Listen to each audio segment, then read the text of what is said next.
کبھی بندے کو کامیاب نہیں کرتی. یضل بہ کثیرا ویہدی بہ کثیرا. قرآن ہے، پیر سکھا ہے. قرآن کہتا ہے کئی لوگ ہیں اس قرآن کو پڑھنے والے جو گمراہ ہو گئے، اور کئی لوگ ہیں اس قرآن کو پڑھتے ہوئے ہدایت پا جاتے ہیں. اب وہ گمراہ کون ہے؟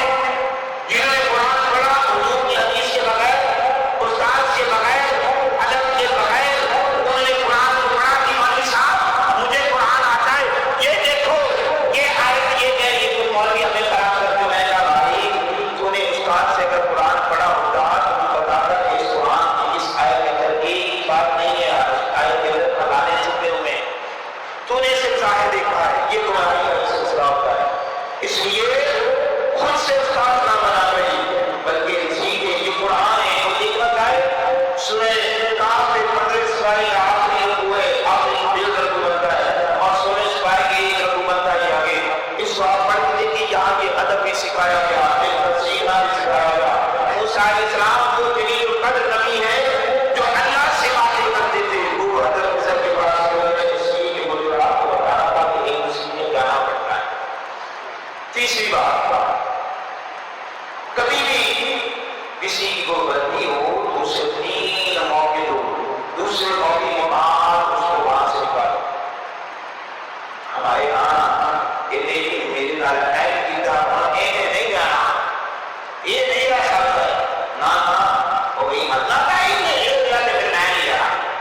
ہم اس چکر کے اندر اپنے گھروں کو بھی برباد کرتے ہیں، اپنی مساجد کا بھی نظام خراب کرتے ہیں، اپنے مالی اگر اپنی عزتوں کی جو بربادی کرتے ہیں، صرف اس لیے کہ میری کے ساتھ زیادتی ہوئی ہو.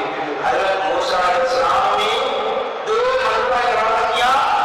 آپ نے فرمایا موسیٰ اپنا حضرت خضر علیہ السلام نے ارشاد فرمایا تو آپ نے عرض کی کہ 1 موقع دیے، 2 موقع دو، تیسرے موقع کے بعد اس کو نکالو، اس کو خاص وجہ بتاؤ کہ میں نے اس وجہ سے تمہارے ساتھ یہ معاملہ ہے.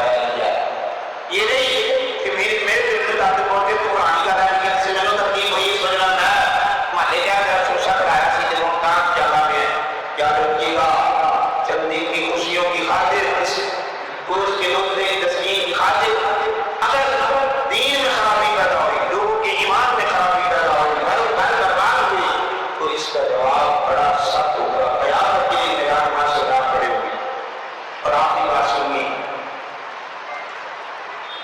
اگر تو آپ کو لگے کہ دین سیکھنا چاہیے تو پھر اس واقعے سے سبق سیکھیے گا کہ حضرت موسیٰ علیہ السلام نبی ہو کر اللہ کے ایک نبی کے پاس، ایک ولی کے پاس سفر کر کے گئے.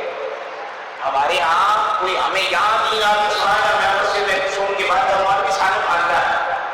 خدا را دین وہ ہے اس علم کی بنیاد پر آدم علیہ السلام کو بہترین ہوئی، اس علم کی بنیاد پر انبیاء کو دنیا میں بھیجا گیا، اس علم کی بنیاد پر رب کائنات نے شیطان